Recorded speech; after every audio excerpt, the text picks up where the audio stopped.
तो आखिर क्यों कहते हैं कि पारस पत्थर छूने से लोहा भी सोना हो जाता है? क्या बात है। पारस पत्थर को छूने से लोहा भी सोना बन जाता है। क्या बात है। तो ये पारस पत्थर क्या है? तो थोड़ा सा बैक चलना पड़ेगा। पारस पत्थर कैसे होता है वो? तो पारसी एक धर्म है। दरअसल पारस या फारस, फरसा या पारसा, ये एक जनजाति का नाम है जो पर्शिया में होती थी। तो ये एक जनजाति का नाम है जो पारसा या परसा जनजाति होती थी, और इसी को फरसा, परसा या फिर फारसी भी कहते हैं, मतलब ओल्ड फारसी, ओल्ड फारसी। तो ये मतांतरी यानी पलटू राम होते हैं। और पारसी धर्म या फारसी धर्म, तो कहने का तात्पर्य है ये एक ही चीज है। और इसी को अगर कहा जाए तो पारत जनजाति भी कहते हैं। तो पारसी लोग मूल निवासियों को भारत के मलेच्छ कहते हैं, और इन्हीं पारसियों को यवन कहते हैं। पारसी यवन, जिनमें से नाम बदलने से, नामांतर से, नाम बदलने से और झूठे हिंसक प्रवृत्ति की, कम बुद्धि की ये प्रजातियां थी, जनजातियां थी। तो इनका मूल सिद्धांत खाली पेट भरने के लिए, आदमी मिले, जानवर मिले, घोड़ा मिले, कुछ भी मिले, आदमियों को भी खाते थे। इनका मुख्य, क्योंकि ये जनजाति लोग थे और इसी वजह से ये लोग इंसानों को भी खा जाते थे। इतने जर्जर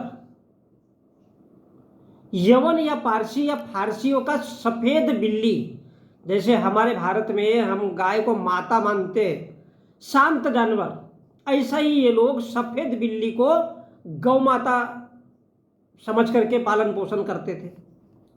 कौन? पारसा जनजाति के लोग, पारद जनजाति के लोग। और इसलिए ये नमक को अपना दुश्मन मानते हैं। हो सकता है वो उस भूभाग में काम करते हो, नमक वमक का कारोबार करते हो, व्यवसाय करते हो, ये भी हो सकता है। क्योंकि वो जमीन, जंगल, पहाड़ और ये सब तो खाने पीने का उनके पास में कुछ एक मरुस्थलीय टाइप की, तो जाहिर सी बात है कि कुछ खाने पीने का नहीं मिला होगा। तो ये यवन या यूनानी इन्हीं पारसियों को कहते हैं, जो इजिप्त से ईरान के मध्य भूमि से है, यानी बीच का भी और भाग छूटता है। तो इसी भूभाग में आयोनिया, आर्मेनिया, ऐसा एरिया का नाम है। तो ये कहने का तात्पर्य रूस, ईरान और इजिप्त, ये जो लंबा पट्टा है इनके बीच, तो इसलिए इनको यवनिया, यूनानी कहा गया। और यही कारण है, आप अगर बारीकी से देखेंगे तो गायत्री मंत्र में योनः प्रचोदयात लिखा गया है, और इसी को योनि कहते हैं। योनि मीन्स वेजिना नहीं, योनि। जबकि भारत में अगर देखोगे तो 84 लाख स्तूप, मठ, मंदिर, गुफा, लेनी, पर्वत, झील, तालाब, इनमें से काट छाट करके इन स्थलों को कहीं पे स्तंभ बनाए गए, कहीं पे कुछ तालाब बनाया गया, मतलब इनको सजाया संवारा गया। जहाँ पर संभव था 2 पहाड़ी के नीचे, तो वहाँ से अटका दिया गया तालाबों का निर्माण, और बड़े बड़े पत्थरों को काटकर ये निर्माण किया गया। तो 84 लाख स्तूप, मंदिरों का निर्माण किया गया। जबकि अब इन स्तूपों को बाइकाट करना, बाइकाट करने को योनि में जन्म लेना कहते हैं। आइए, बाइकाट का मतलब क्या है? तो यही कारण था कि भारतीय राजा मिलिंद को यवनों ने, मेनेंडर जिसको कहते हैं, अलेक्जेंडर जिसको कहा जाता है, वो बाहरी आए हुए यूनानियों ने,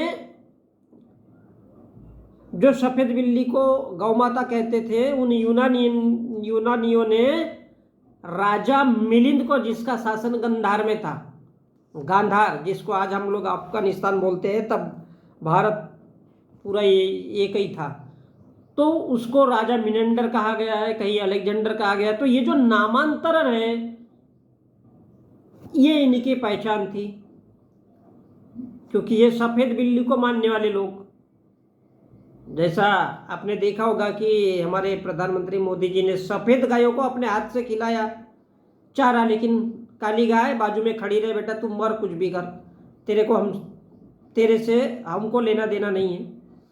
तो इसलिए काली बिल्ली जो भारत की है, उससे वो नफरत करता है और कहता है कि अगर बिल्ली ने रास्ता काट दिया तो वो अशुभ होना है। बिल्ली से सबसे बड़ी नफरत का रीजन, बिल्ली अशुभ क्यों माना जाता है? क्योंकि उनकी गौमाता काली बिल्ली, सफेद बिल्ली है। भारत में जो बिल्लियां पैदा होती है वो मूल बिल्लियां है, काली कलर की है। भारत के लोग जो है वो काले कलर के, और इसलिए वो काले कलर के लोगों को सफेद लोग बुरा मानते हैं। जो आज के अफगानिस्तान को गांधार था या अलेक्जेंड्रिया कहा जाता था, जो राजा मिलिंद का क्षेत्र था, मिलिंद राजा बोले तो आपने देखा होगा एक बौद्धिस्ट शासक, जिसमें पंजाब वंजाब सब शामिल थे, तो उसे मेनिद कहा गया है। उस सभ्यता को मेनिद सभ्यता कहते हैं, जो रोमानिया, आर्मेनिया, बहरीन, इराक, तुर्की और मिस्र तक फैला हुआ था।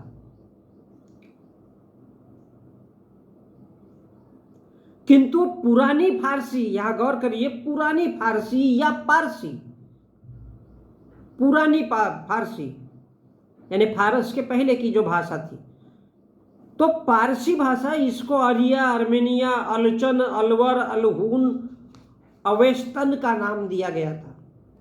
किसका नाम दिया गया था? अवेस्तन। और यह मूलतः अगर कहा जाए तो पुरानी पारसी भाषा थी, और ये भाषा संस्कृत की मां कहलाती है, जिससे अवेस्तान,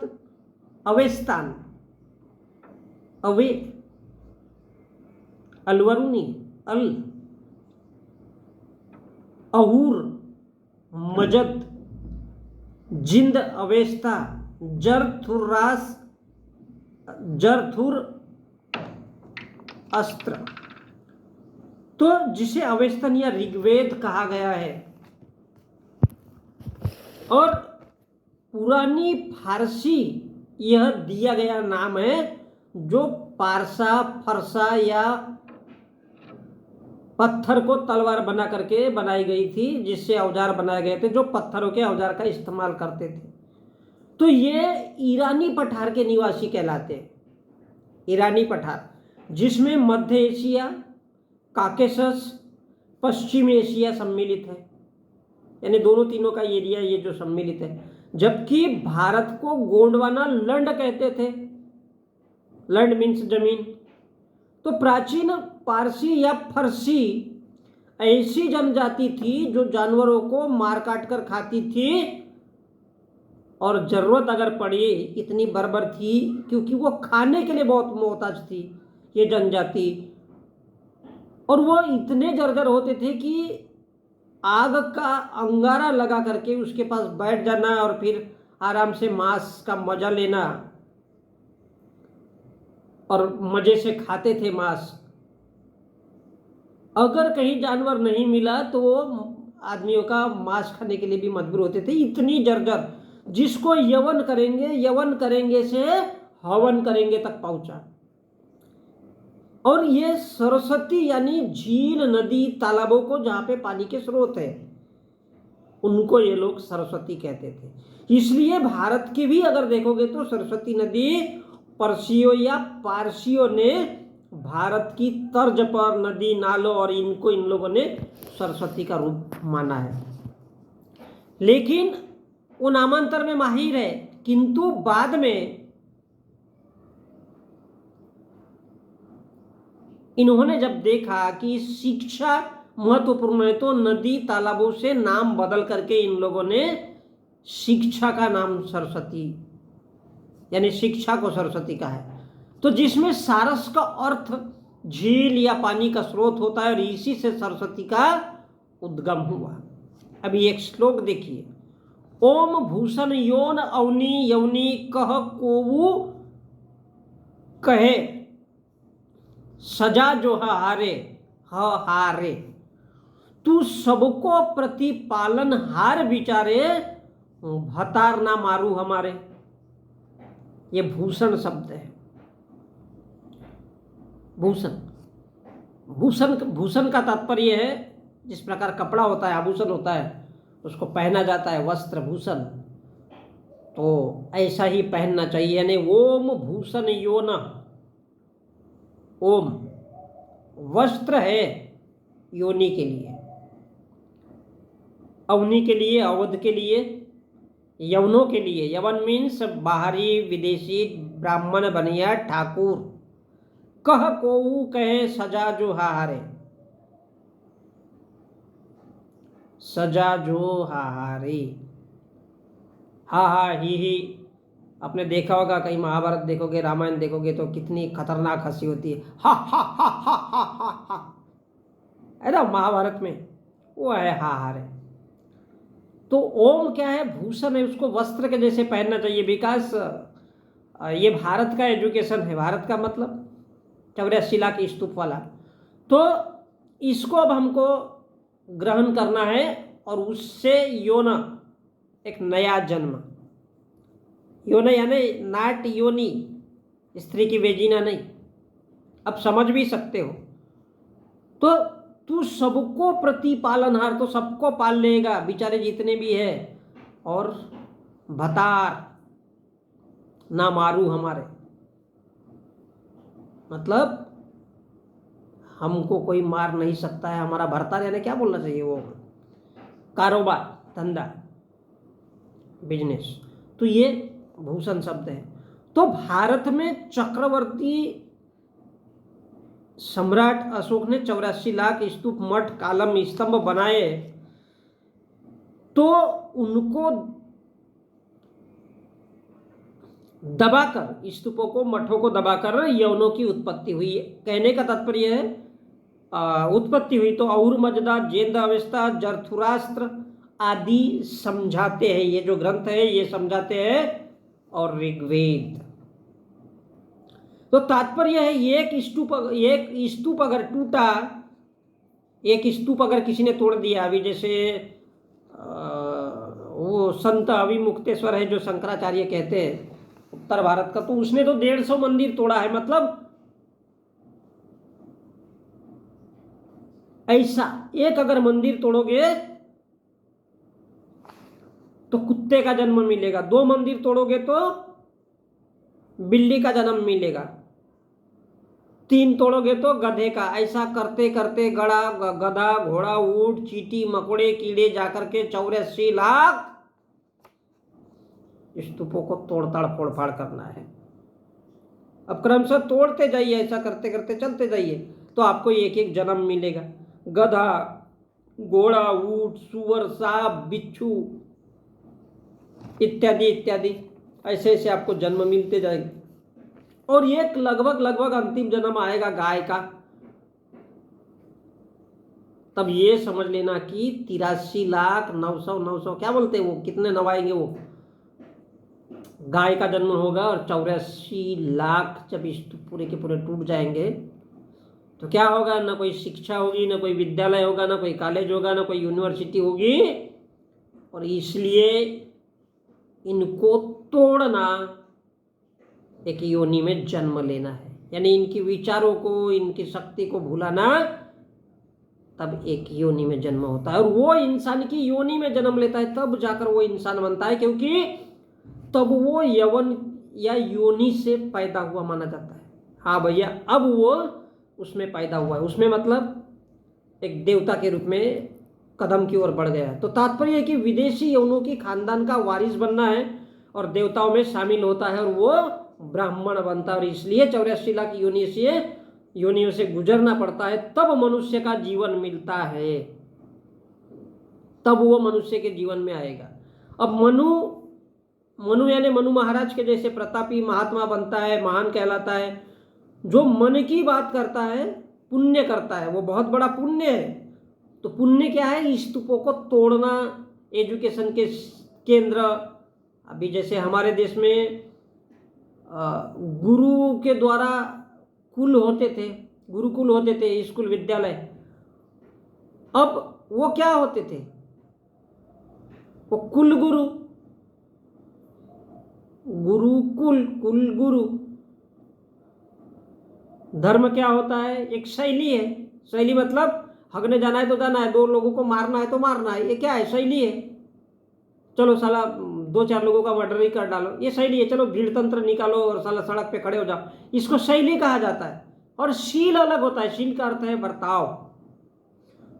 तो स्तूपों को तोड़ना पड़ेगा, पुण्य करना है तो, और ये कि एक जन्म मिलता रहेगा। और यही पुष्यमित्र, या पुष्यमित्र कौन है?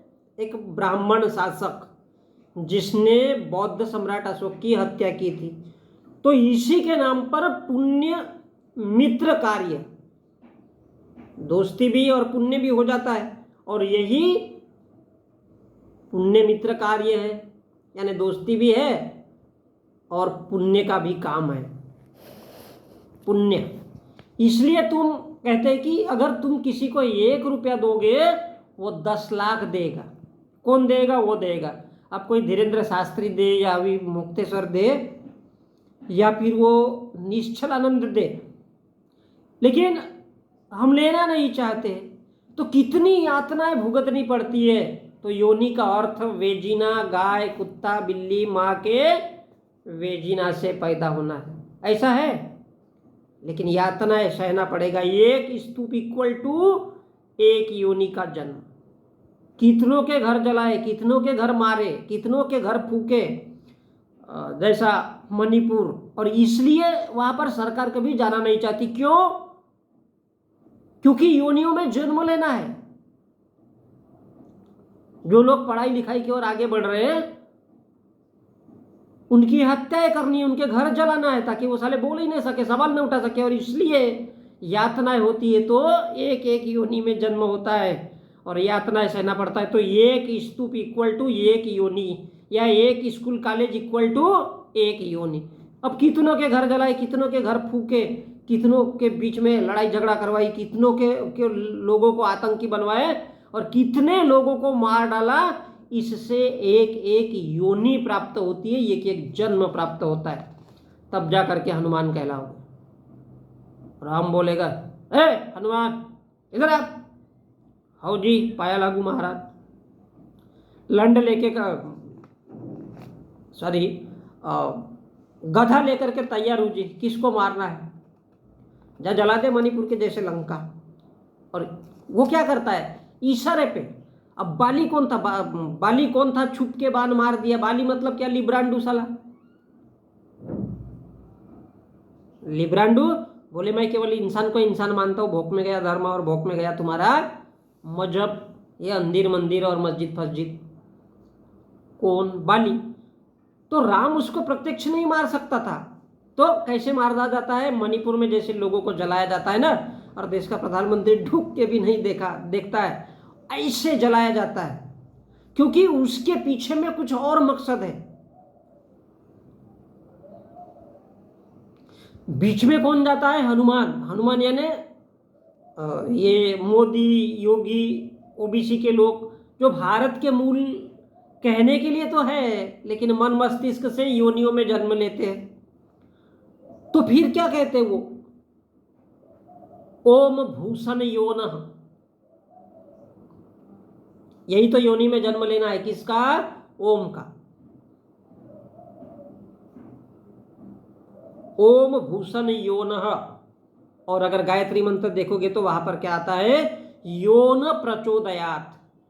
योनः प्रचोदयात्। तो ये यवनियों का, विदेशियों का प्रचंड उदय होना चाहिए।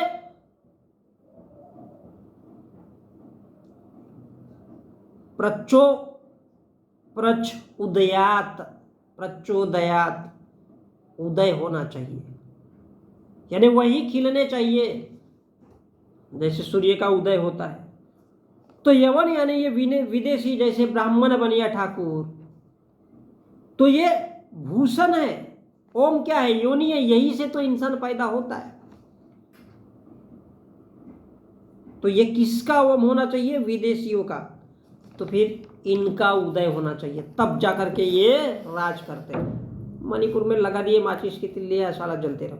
लेकिन अशोक के द्वारा बनाए गए 84 लाख मंदिर, स्तूप और पूर्णतया तोड़े जाएंगे, ये तब होगा। और अशोक के द्वारा बनाए गए बुद्ध के जो मंदिर है, इनको जब तक पूरा पूरा तोड़ा जाएगा तो देवताओं का राज आएगा। देवताओं का यानी ब्राह्मणों का, भगवानों का।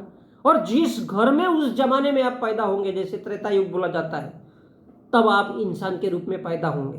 क्योंकि अभी जो पैदा होते हो वो जानवर के रूप में पैदा होते हो, भूत प्रेत के रूप में पैदा होते हो, शैतान के रूप में पैदा होते हो, आदमी के रूप में पैदा नहीं होते हो भाई। क्योंकि देवताओं का राज नहीं है। क्योंकि धरती पर देवताओं का जब जन्म होगा और उन दिनों जब कोई भी धरती पे पैदा होगा, तब वो इंसान के रूप में पैदा होगा। और तब जाकर के भूत प्रेत शैतान ये वो सब कुछ नहीं रहेंगे, सब धरती पर देवता ही देवता दिखेंगे। नहीं तो फिर 84 लाख योनियां भुगतने के लिए पड़े रहो, उसके बाद ही मनुष्य का जीवन मिलता है। नहीं तो तब तक आप जानवर बने हो। आज जैसा हम देख रहे हैं, अभी 21वीं सदी के बाद, जैसा सुधांशु त्रिवेदी जी बोलते हैं, मैं उनका सम्मान करता हूँ, तो वो बोलते हैं कि भाई अभी 21वीं शताब्दी आएगा, अखंड भारत होगा। तो ये सही बात है, जब पूरे के पूरे लोग इंसान बनेंगे, यानी देवताओं का धरती पर। इसलिए 25 साल से पड़ा हुआ, सड़ा हुआ, जंग लगा हुआ लोहा अगर किसी मिट्टी में दबा है और वो लोहे को अगर बाहर निकालोगे, बाहर निकाला जाएगा और उस विदेशी पारस पत्थर से उसको छुआ दो, टच कर दो, तो पूरे देश के लोगों की गरीबी गायब। मजाक नहीं कर रहा हूं, क्योंकि पारस पत्थर होता ही ऐसा है। यानी छू मंतर काली कंतर, यही है बुद्धि और यही है अंतर। क्योंकि जो हार स्वीकार नहीं करता वो प्रतिहार कहलाता है। इसलिए जो हार स्वीकार नहीं करता है कभी, उसको प्रतिहार कहते हैं, हाड़ कहते हैं, ब्राह्मण कहते हैं। और इसलिए बुद्धि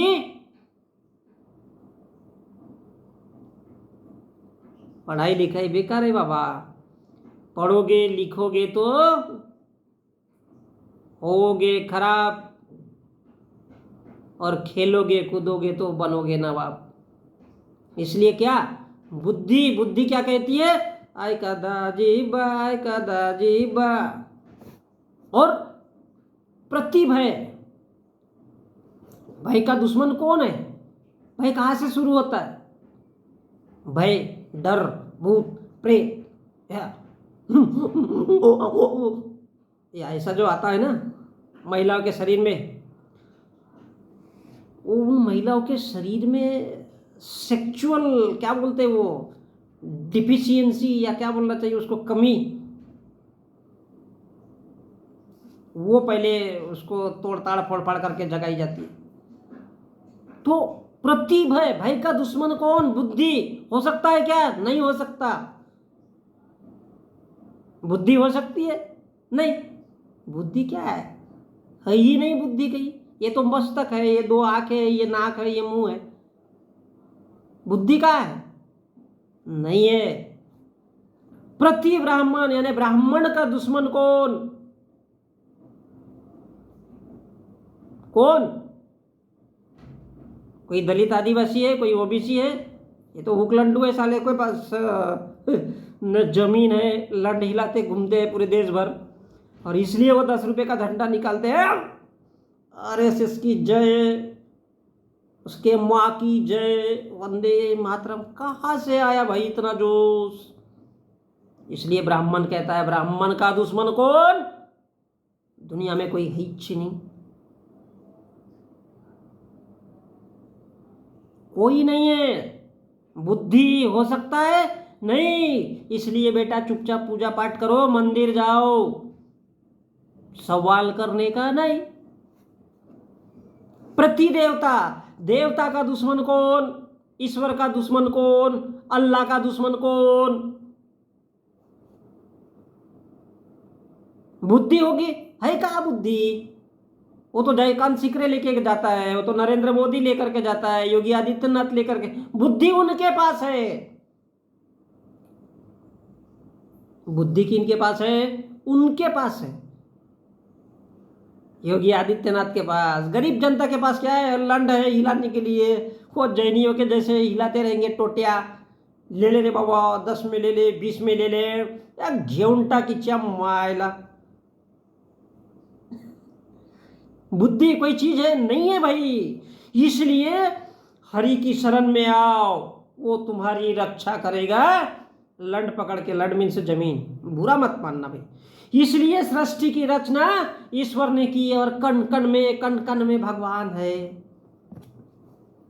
मतलब बुद्धि नहीं है। बुद्धि का है?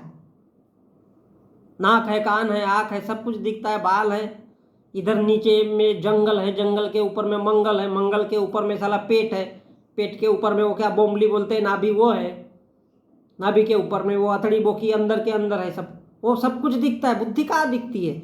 नहीं दिखती। बुद्धि खत्म, खेल खत्म। इसलिए बोलता हूँ गन्ना खाओ, तीड़ के खाओ, जैसा मटन खाते हैं ना वैसा गन्ना खाओ।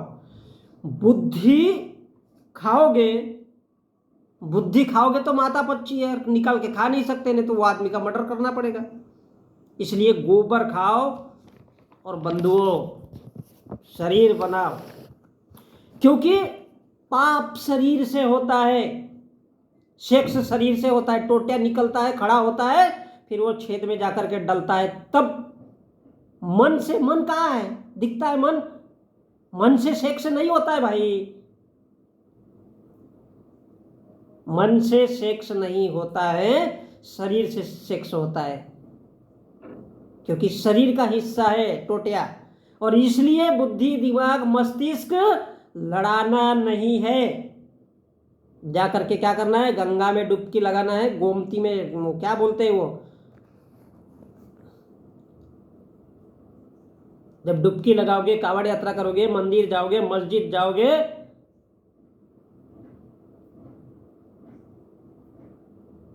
कहते ना सात्विक भोजन, सात्विक भोजन करो। सात्विक भोजन मतलब क्या है? ऐसा खाना खाओ कि तुम्हारा खड़ा नहीं होना चाहिए।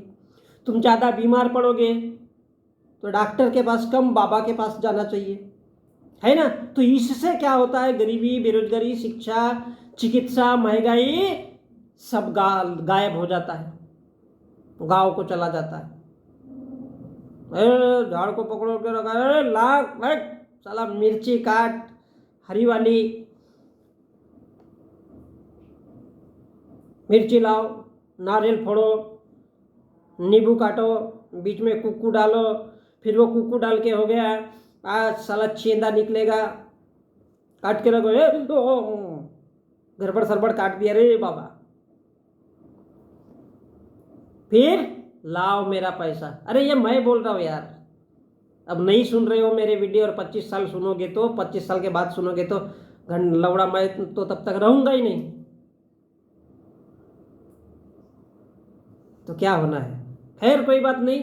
तो मिर्ची लाओ, नींबू लाओ, नारियल लाओ, अदरक लहसुन मत खाओ, नहीं तो स्वस्थ अगर हो गए तो उनकी सुनिएगा कौन? उनके पास कौन जाएगा जी?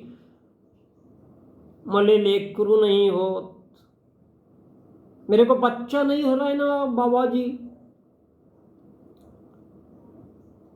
और इसलिए बंधुओं मैं बार बार दोहराते आया हूं कि जहां तक मैंने दुनिया देखी है, मैंने हमेशा देखा है साला भैंस बड़ी होती है।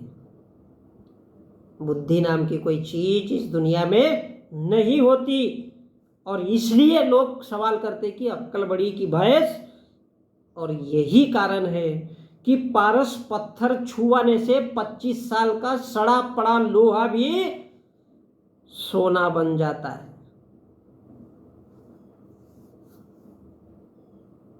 लोहा भी साला सोना बन जाता है। वो चीज ही वैसी है, पारस पत्थर जिसको कहते हैं। तो हकीकत में पारस पत्थर ऐसा कुछ होता नहीं है। आपके नॉलेज के लिए बता देता हूँ, पारस पत्थर वैसा ही है जैसा सांप के गले में क्या नागमणि ढूंढा जाता है। तो जो कुछ भी है वो मन ही है, इसलिए नागमणि होता है। जो कुछ है पत्थर की लोग पूजा करते हैं और बताने वाले को पैसा मिलते हैं, इसलिए वो उसको पारस पत्थर बताता है। तो बंधुओं, मैं संजय, देर न हो जाए कहीं, देर न हो जाए, देर न हो जाए कहीं, देर न। जब 25 साल बाद देखोगे यार तो कभी हंसोगे।